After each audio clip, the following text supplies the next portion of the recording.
Good morning, good afternoon, everyone.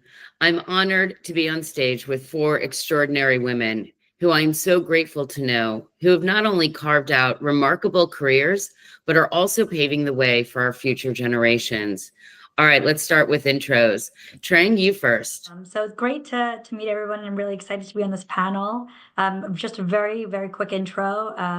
So my name is Trang To, I'm VP of Omni Channel at Tapestry, where I focus on creating seamless experiences for our customers, from Kate Spade, Coach, and Stuart Weitzman.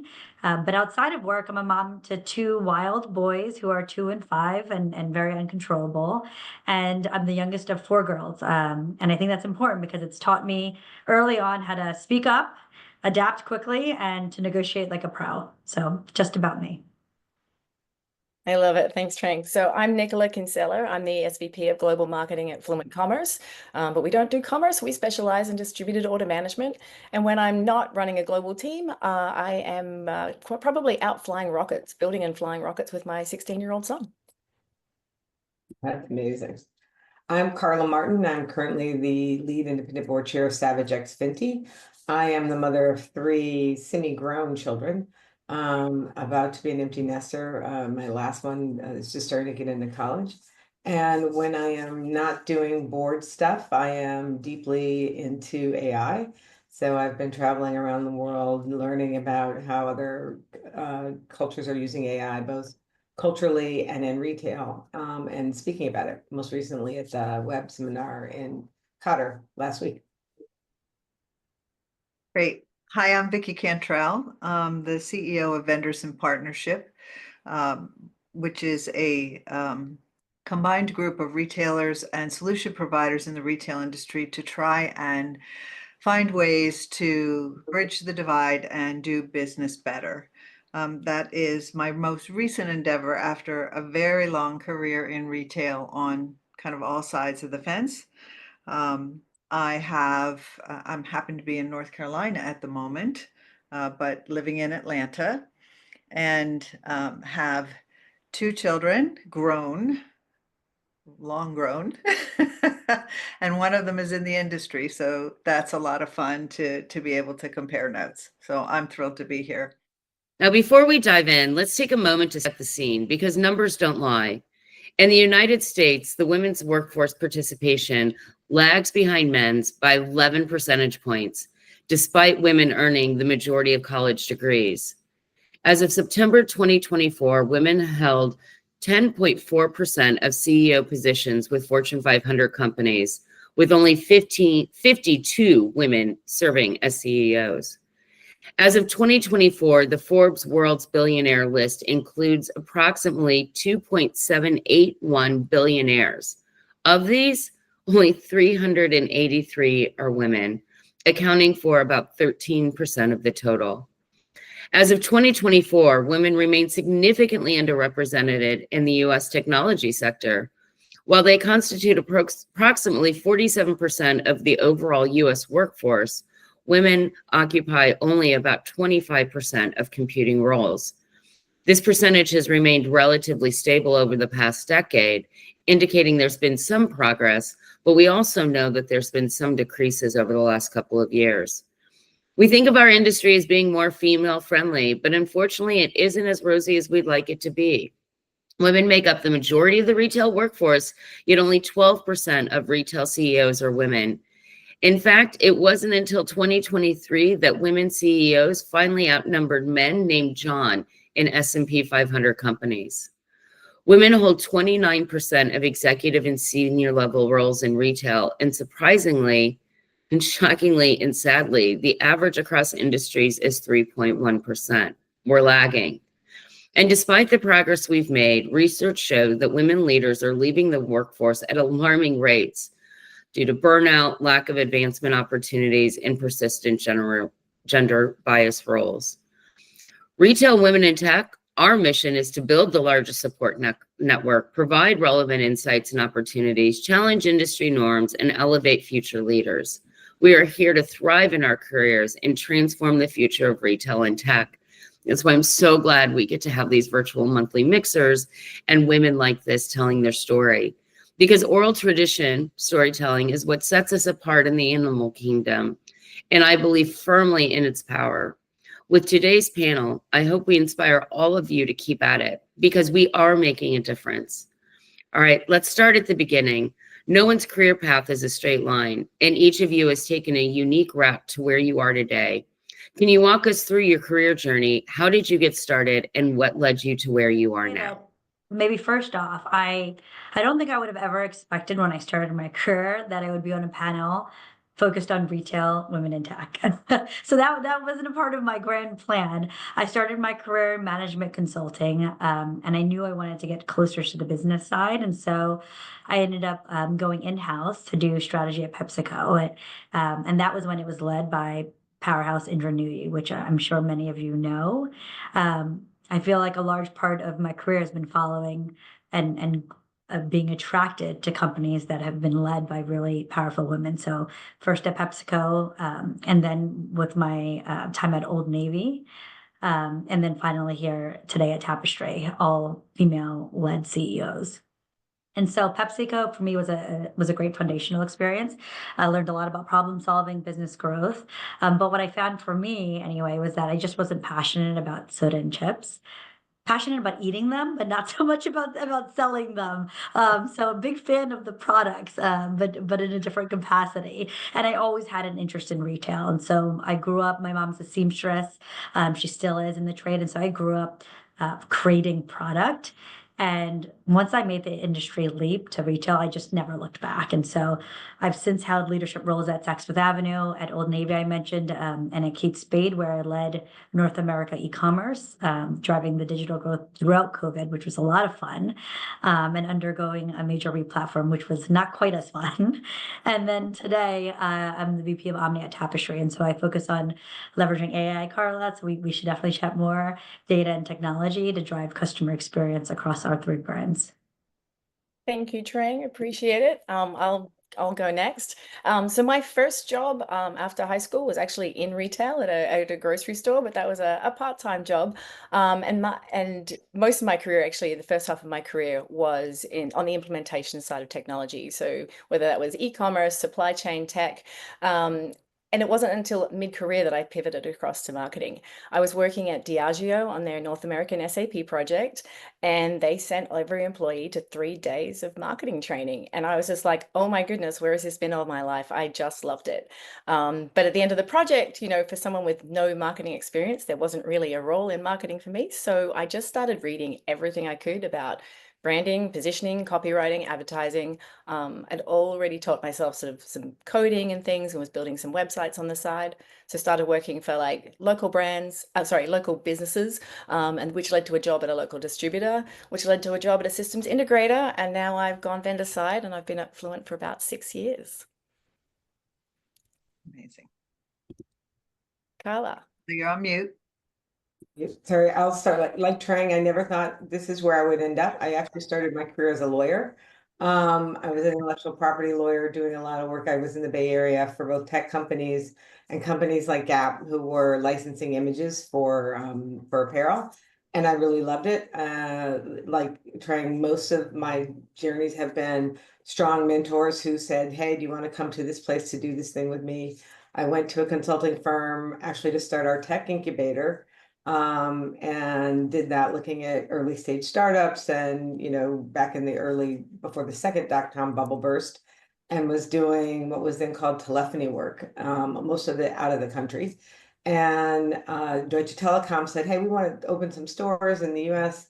And I said, how hard can that be? I'll lead that project. And that is a good example of the first one is the hardest because it was much harder than I thought. But I got the bug for retail for a while in consulting. That meant a lot of consumer packaged goods, which like Trang, I realized I liked eating them, but there was too much science and not enough art. So I had a friend at the time who was at Banana Republic, and I got him. I said, you have to hire me to do something. And then I just got my consulting firm to let me lead all of non-grocery retail. And since then have spent most of my time at the intersection of retail and tech. Had a brief foray at Google, where I was really doing retail tech and looking at, B2C and B2B2C tech innovation. And then, like Nicola, went back to a big consulting firm because I wanted to see digital transformation, which means you need to be a system implementer. And while I loved it, loved the people, all roads led to SAP, which is not my passion. And so left that to be more on the board operator advisory side, where I can really do kind of the big strategies around what is the next version of full omni look like, social shopping, et cetera, et cetera. Great. Hi, I'm, as I said, Vicky Cantrell, and my journey has been super varied in that I started in retail as a buyer for JCPenney.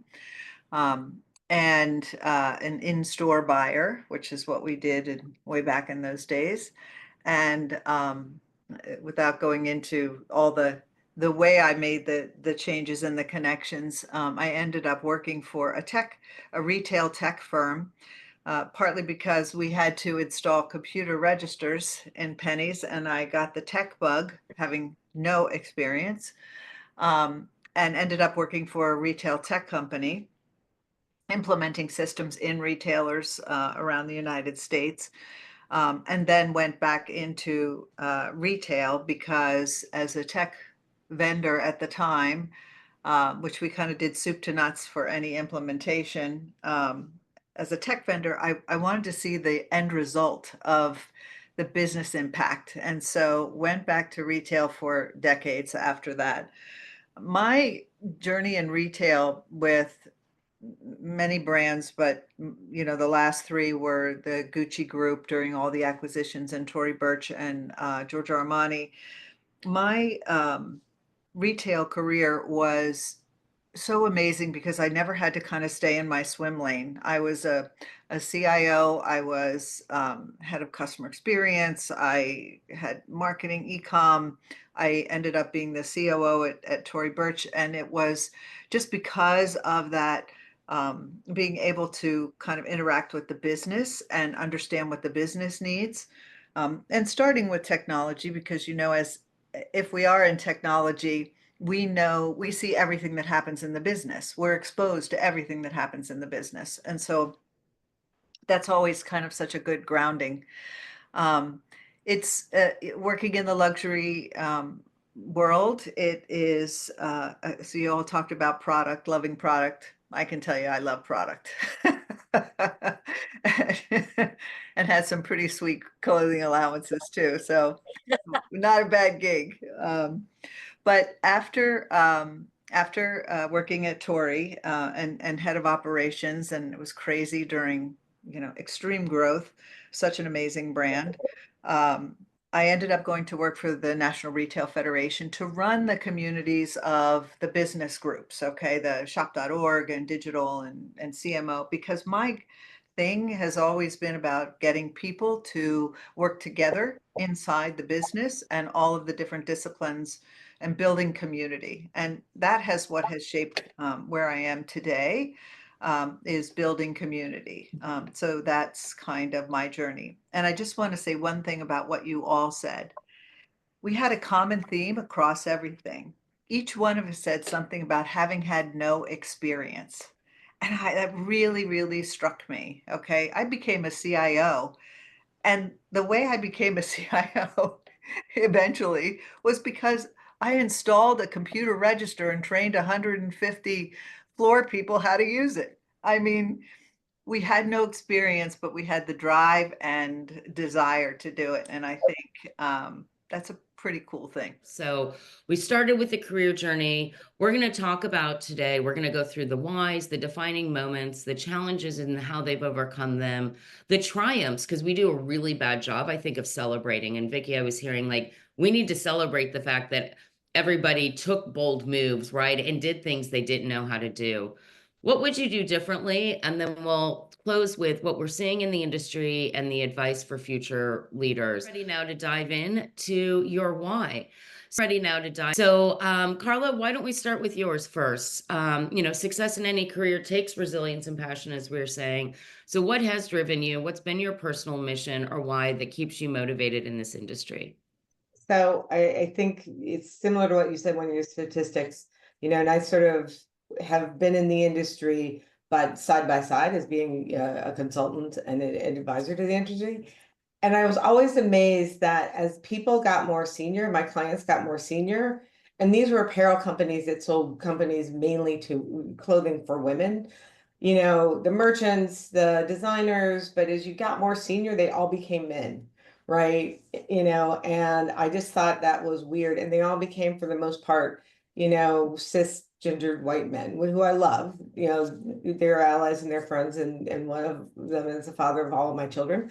But I just thought that was a weird thing. And part of what I realized was, for women of color, particularly, if you can't see it, you don't think you can be it. But there seemed to be an area, a moment at which women were put into marketing or HR or functional areas, right? So I saw a lot of women in supply chain, but at the heart of product, women weren't really encouraged to stay there.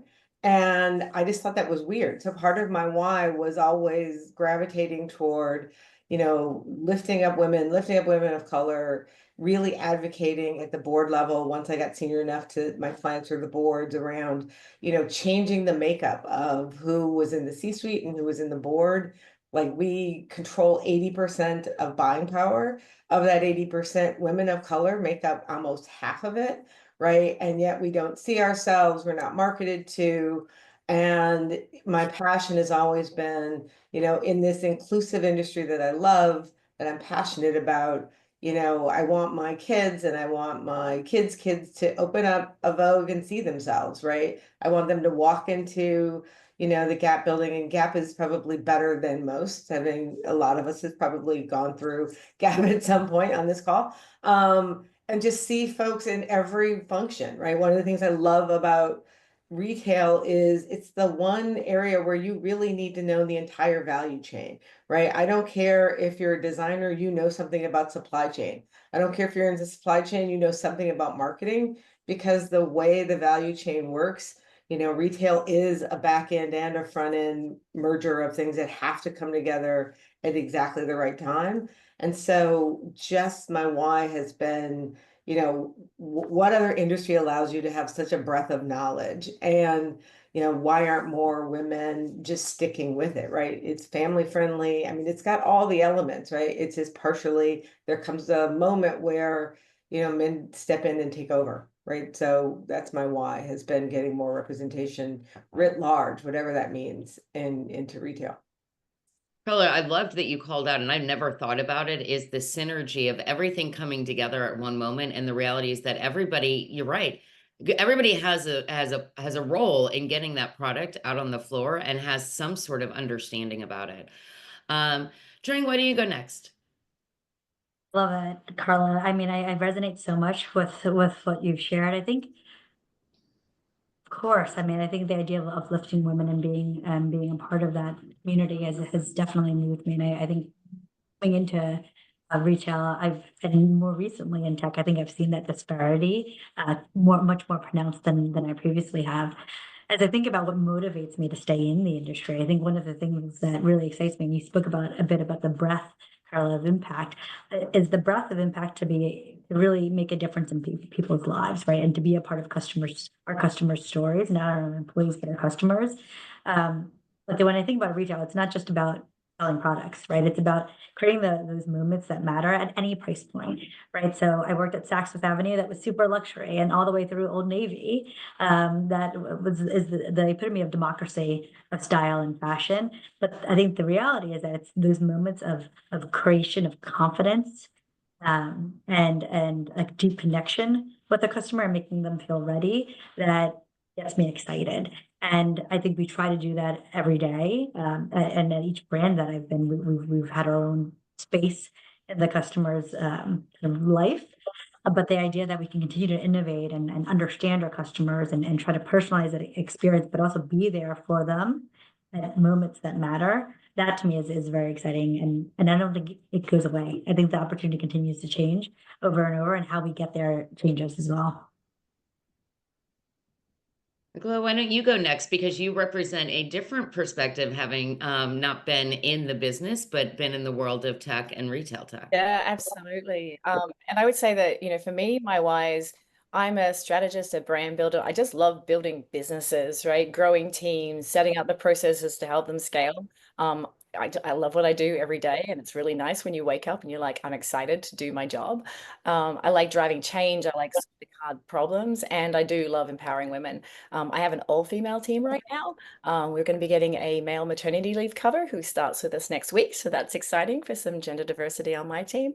But I also really love data. Like, I'm a data nerd at heart. And so one of the things that, I feel like there's a lot of opportunities to improve both the customer experience across product discovery, checkout, delivery, but also business efficiency behind the scenes. And while we have a lot more data than we've ever had before, there are still so many more opportunities to use that data to better optimize business, to maximize conversions, to improve inventory turns. And I just love nerding out on that stuff. So that's one of my big whys. And Vicky, I don't know what your answer to your why is going to be. I have a feeling I know what your current why is, which is something I'm very passionate about, and certainly one of the reasons why I wanted to have a diverse group of people on the panel that come from different areas, in particular, someone like Nicole from tech. So let's talk about your why. This actually is, it's in some ways it's hard, and in some ways it's not hard. And you're probably going to hear me say something similar in a couple of different things that we talk about, because I'm at I'm later along, so I have a lot of learnings, okay, and a lot less regrets that I might have had, 10 years ago. So my why, like, I love what I do. I love it, and I love retail, and it's a fascinating thing. It is just based on the way I'm driven, the way we're all driven. It's the type of business that every day there's just no better problem solver than a retailer. There just isn't. Every single day they have to get up and figure out what to do, good times, bad times, etc. And so I, the joy of my career has been in in the relationships I've built and the people that I know and how rich my life is. So my why is find a way to give back, find a way to make this industry better. I want to make the industry better. And the just something that is meaningful, that changes the way people do business and work. And so I'm hoping that the current work that I'm doing of just better relationships and partnerships does start to change some of these calcified things that we do in how we do business together, because I've seen it work the other way, as all of you have, and it can work. There's no one size fits all. But I guess my why is I want to make an impact. And it's kind of as simple as that. And just to kind of thank the the world for the opportunity that it gave me. Well, undoubtedly you have in many different ways. And this is another example of giving back to our communities. So we have defining moments in our career. I picked you for this question because I know you've had a defining moment recently in terms of the transition you've made. That might not be the answer that you would been thinking about, but I'd love to hear from you on because these moments that we do, I have several. When I tell my story, and people who know, I have a couple of, one in particular that is the what the F did I just do to my career? But I couldn't have done the jobs I had later without doing it. So would love to hear one or two of your moments. I love that, Shannon, because I feel like oftentimes when you tell your career story, in hindsight, it always makes a lot of sense, right? Like it's such a beautiful narrative. It all is upward, like a linear trajectory. But the reality is that when you're in it, we all have those moments of, Yes. what did we just do? And was that the worst decision of my life? And it's never as good as bad or that. And so one of the thoughts that I had is that for me, I think the original leap into retail was really one of my most defining moments. And I think a large part of that was because I knew that retail was my passion. but there were so many people cautioning me not to go into it.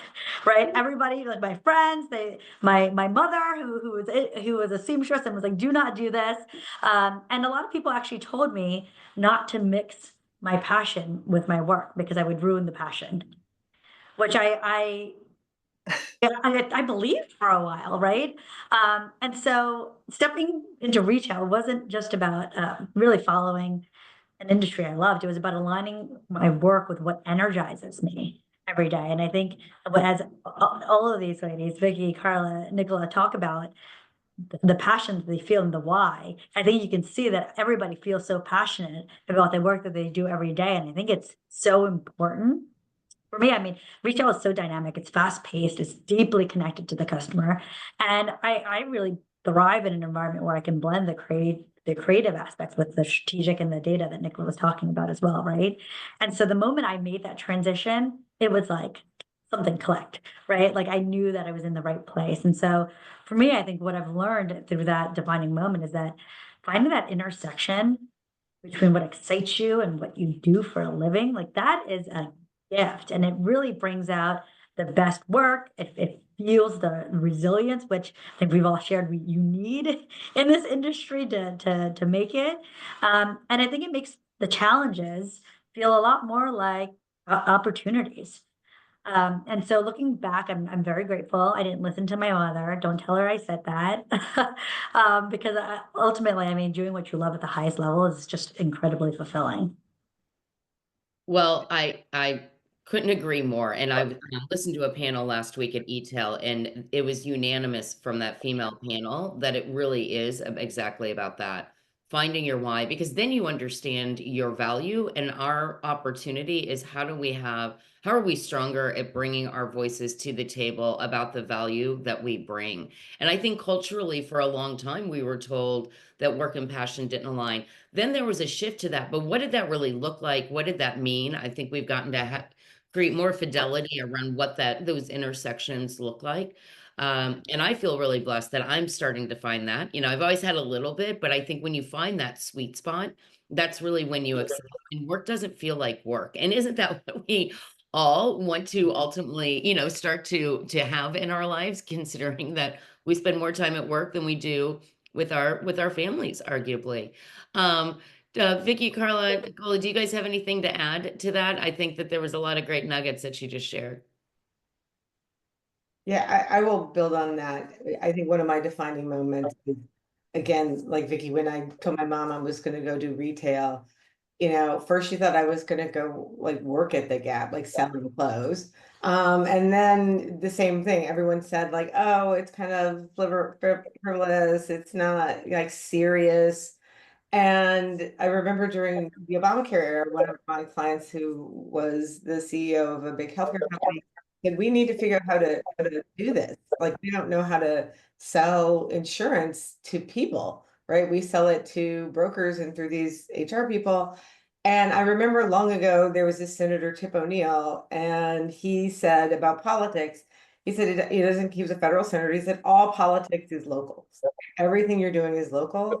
I had this aha moment that everything is a retail problem. There are big R retail problems, which is this can of Pepsi needs to get to Trang tomorrow, but everyone has a little R retail problem, right? And if you think about it that way, being in retail means you have to solve human problems every day, like whether it's who wants to have this delicious handbag and it's really expensive versus like where should all the COVID medications be so that when you open the box, the most number of people who want to get vaccinated could get vaccinated. Like that's a project I worked on during COVID. That's a supply chain retail problem, right? It's like using data to figure out where is the group of people. And once we open this box, we have exactly 8 hours and it's going to go bad. And, our healthcare team had tried and tried and tried, and they were like, bring in the retail team. Like, this is what we do. We get product to people and using data. And so I think my aha moment was, everything at the end of the day comes down to a person that is going to be affected by how this technology gets used, right? You know, things that we take for granted happened because we sent somebody to space, right? And then we discovered that, you know, medicines can be used a different way, right? So if you take it that way, it allows you to kind of have more fluidity in how you approach problems and have more fluidity in your career when people ask you about coming to help in an industry where you're like, I don't know anything about your industry, but you can say, well, I do know that eventually you want some group of people to change their behavior. And that I know that's a retail problem. And that I think was the big aha for me. You know, one I of the just things, had an aha. That was brilliant, Carla. Vicky, go ahead. it was brilliant. And just to follow on that specific point, I tell everyone, and it seems so obvious, and especially when you're working with like technical people or even people who work in retail, even on the floor. I constantly tell people, be you are a customer all day, every day. You are, and you forget that when you walk into work, okay? Which is a crazy thing. And so when you think of yourself as the customer 24/7 and you're having an experience in a restaurant and the gas station and the grocery when you're buying or selling, or you're having a consumer experience when you're taking your child to school, and if you always have that lens, especially that we are in the retail business, if you remember that you are always the customer, you can relate so much better to what it is you're doing, okay, and for someone else. And so it's amazing how much we forget that we're in the retail business and some days forget to have that hat on of being the customer. It's just, you know, this is just a people business. And you really said it well, Carla. Well, and Vicky, one of the things that especially in my days getting back into customer service and my more recent roles, is that we forget that it's about how we're making each other feel, right? What's the experience? What's the feeling that we're providing, right? Even Carla, in your medical example, right? Are we making people feel like that they can get what they need and they're feeling safe and taking care of themselves? And so when I first got in and it was kind of like, oh, you're in beauty or you're in apparel, like that doesn't, no, you're not doing anything, right? No, we actually create emotional experiences for people. We make them feel better, both, literally physically or emotionally. So I'm really glad, Carla, you brought that up, and Vicky, you expanded on it. Now we're going to move over to challenges and overcoming them. So Nicola, I would love to hear, right, especially in your role in tech, in retail tech, what are some of the ones you have faced and how have you overcome those challenges? Yeah, so wanted to call out a couple. So one is managing a global team. How do you empower people to make decisions that you think are going to be good decisions, right? When you're asleep and they're awake on the other side of the planet. So that's been one of my, my big sort of growth areas, I guess, over the last few years. How do you put sort of guideposts in place, but without, you can't micromanage, right? You just have to set things in motion and trust that, 80% of the time they'll make a good decision. 10% of the time they'll ask, and the other 10% of the time it probably doesn't matter, and you just have to kind of let it go. The other one I would call out though is more specific to being on the tech vendor side, right? We operate quite often in a 70-30 male to female sort of ratio across a lot of different vendors. And I remember many years ago now, I got an email from a male colleague.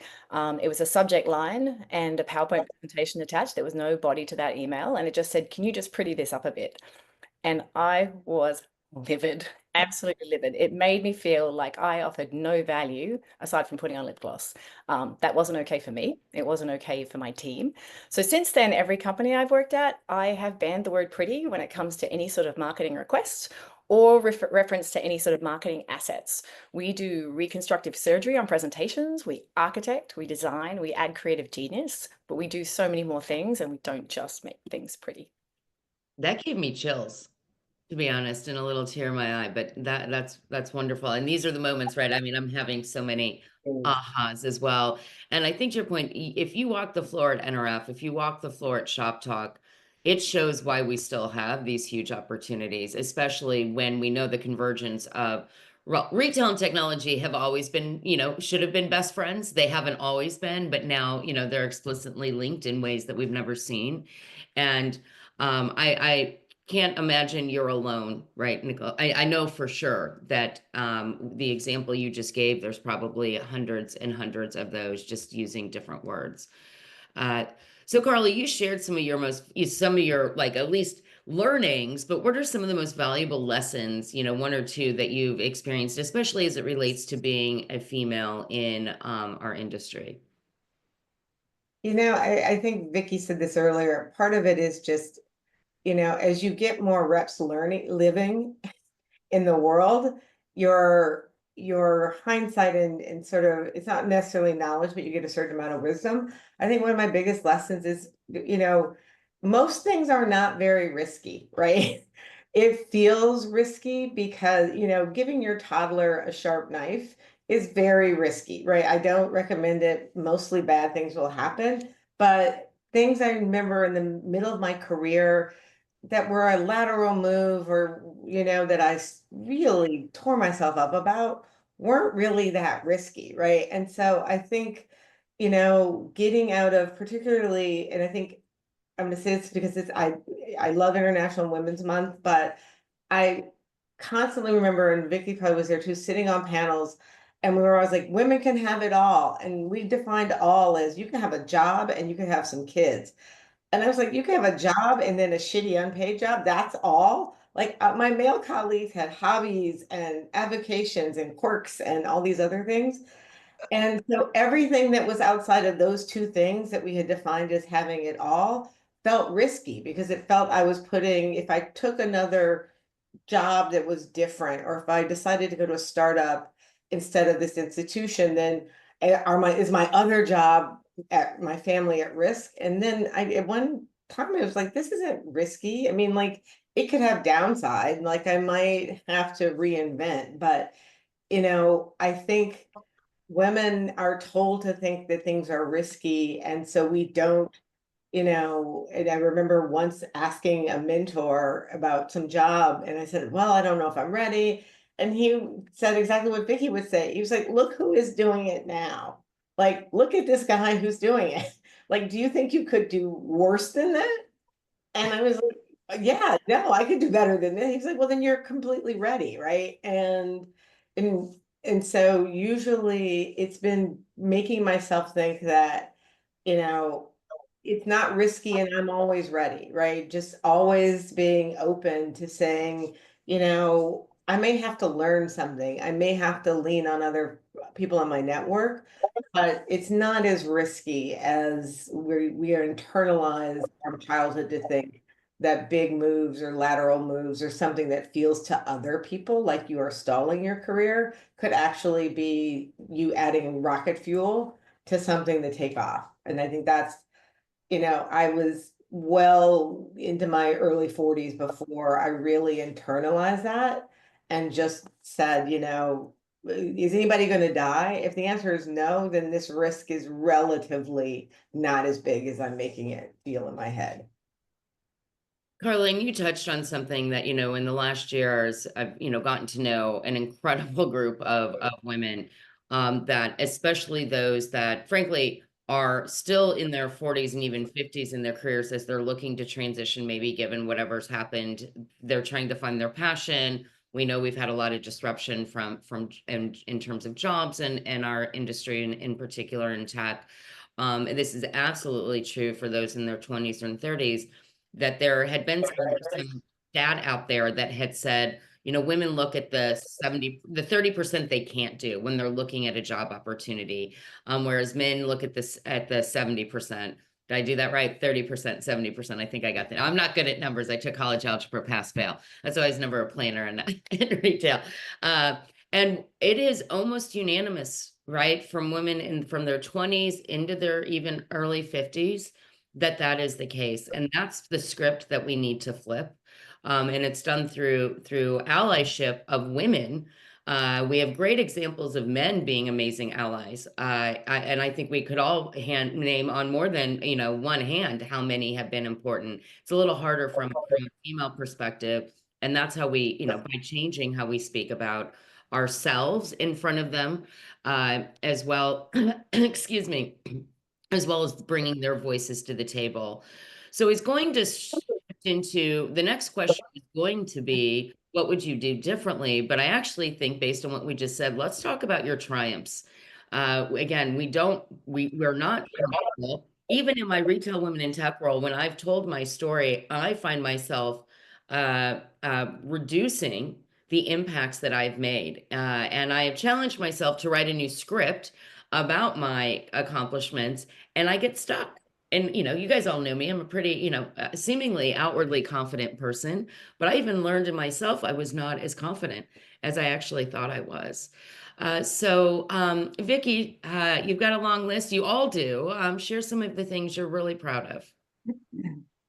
When I was kind of looking at this, I thought it's two ways to look at it. I have some specific things that I remember being incredibly impactful and being incredibly proud of that are more, that are business related. When we did the 10 acquisitions at Gucci, went from just being Gucci to 10 brand powerhouse. I lived through all of that and it was unbelievable and in the most amazing way. And we formed this thing that it just, again, it goes back to the people. Every acquisition we made, we created this, which is very disruptive, and it's disruptive to people's lives. They're going to lose their job. They're redundant because you can't have a CIO in every brand and blah, blah, blah, blah, blah. And we formed what at the time was this MIS, and back in the day, management committee that was this culmination of all of the brands and the leadership from those brands, and brought them all together and determined how we would have centers of excellence so that we could reutilize these people instead of keeping them in their same role. And my role as what was a regional head, which means I ran all of the Americas for all the brands. So I was a regional geographical head versus a brand head. Okay. And my role ended up kind of accidentally being getting people to work together and being okay and calm and not disruptive and help come to this new way of working and getting them into our systems and world and brands, at the same time looking to the future of how we should be changing. It was massively rewarding, and I learned so much about it because you realize I was working with the French and the Italians and the Japanese, and this was this melting pot of people. And people are people just across the world over and over. You just get hit in the face with that over and over. Everyone is just people, regardless of where they come from. And it was this amazing opportunity to create something which could have been fraught with just trouble and angst into this incredible working group of people that I felt really proud to be part of. So yeah, I have those moments, and there's a few more, but I think when I look back today, what makes me the happiest is, if I get a note from somebody who says, I saw something you did, and I just want you to know that 10 years ago, I used to do such and such, and you made a huge impact on my life. I had no idea. Okay. I will live for those moments all day, every day. You said, well, one, yes, right. So, I hope I've told you that you are somebody that has made a big impact in my life. And I think you also, though, called out, I remember when I first heard that you were a CIO, and I was like, right. I had biases around what I think that role would look like, given that it had all been men. But I think you just nailed what we uniquely bring. And it needs to be celebrated, is the way that you approach that. I know that there are men out there, right? Because it's not binary in terms of skills and what we bring to the table. But I would bet that 90% of men would not have approached that the way that you did, the integration and the connection between teams through that project. We are getting close to time. And what I realized, guys, my aha moment here is that we should do this more, because there's a lot of questions we're not getting to. And I've done this in honor of International Women's Day. But the reality is, we've talked about it. It's not just International Women's Day. It's not just International Women's History Month. This is the conversations we need to continue to have. And we have so many in our communities. But because I love this question so much, I am happy to close on it. And then maybe Trang and Carla and Nicole, if you can bring your piece of advice for those that are in maybe later in their career and what they're looking to do, and those that are younger, because we also have the responsibility now to raise the next generation of future leaders, so that we're having different kinds of conversations 10 years from now than we're having now, which you'd had 10 years from now. So, Trang, you go next. Gosh, okay. So in terms of, I guess a piece of advice, I think, well, listen, I think we all know retail is not for the faint of heart, right? It's fast moving, ever changing. But as I think about what advice would give to women who are aspiring to be leaders, it's really just to embrace the opportunities, right? And that might not always align with your linear career path. I think we all started this conversation by saying none of us thought that we would be in tech, which had we clearly at one point in our career, we decided to be open to something that we initially did not intend to do. And so I think often the best experiences come from stepping outside of your comfort zone, whether it's stores or merchandising, digital, or even tech. And I think it gives you a much more like comprehensive understanding of the business and how you can impact and drive that human experience that we all talked about. And so not being afraid to take risks and saying yes to the roles that make you really uncomfortable. That would be my piece of advice. Okay, you're not getting away with not giving at least one triumph. So give one triumph Oh, and then move on. Yes. so I think Your my, own personal shout out. okay, I love that. I love forcing that because that definitely makes me uncomfortable. So this is good. So for me, I think it would be really entering when I first took on leading the digital business at Kate Spade. I had no digital experience and I had no P&L experience.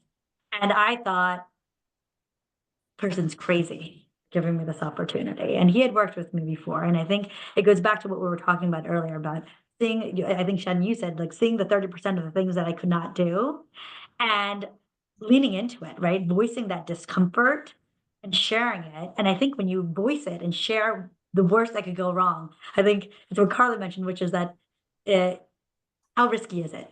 It wasn't all that risky and all the things that could go wrong.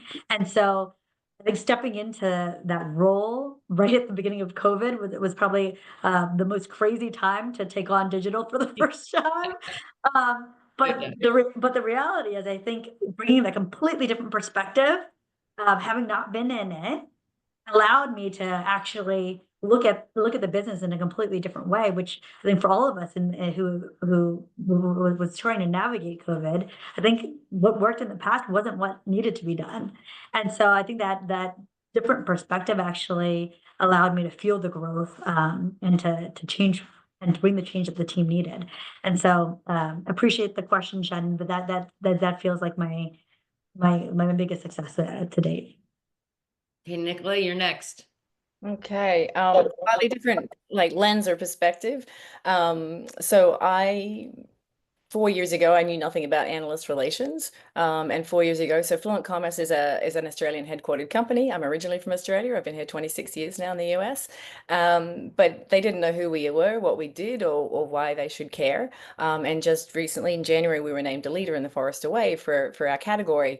And that was a massive journey and learning experience, and so proud of the team that, put in all the hours of work on to make that happen. So that was pretty cool. If I think about advice for future leaders, couple of call outs: build your network, start early. I wish I had started earlier especially if you're on the tech side. Sometimes we end up talking to a lot of tech people, but we don't, take that leap and connect with enough retailers and customers of that tech.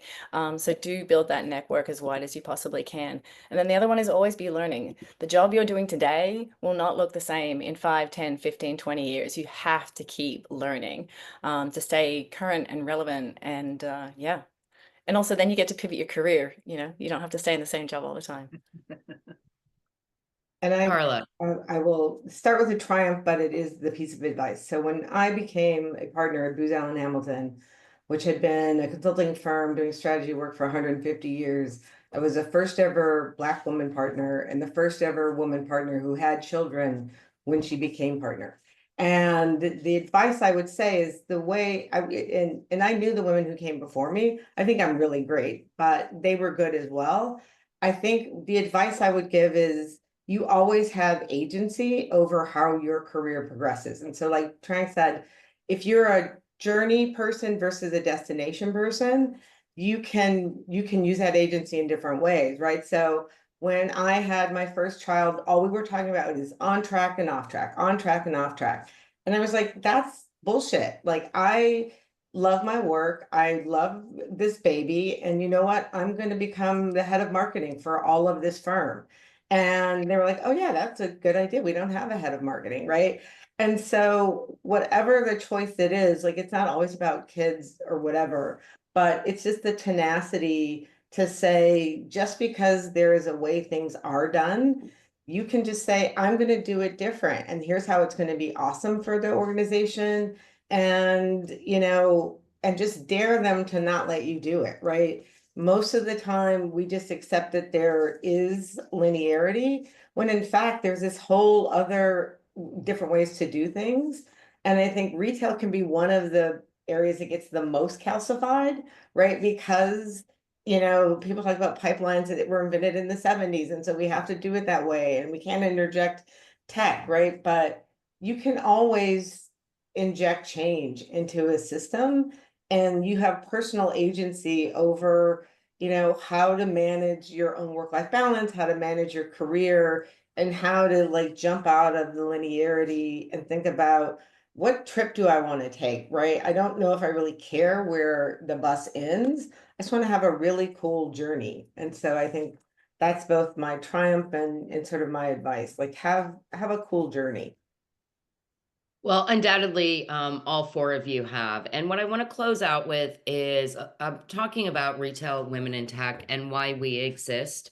And the name for some seems limiting. But at the end of the day, this is about empowering not just women, but our allies who are passionate about retail and technology. My new leadership team that has joined really challenged to have a bigger mission than what I had originally started out with. And we want to have the largest support network and provide these relevant insights, opportunities, challenge the industry norms so we can elevate the future leaders.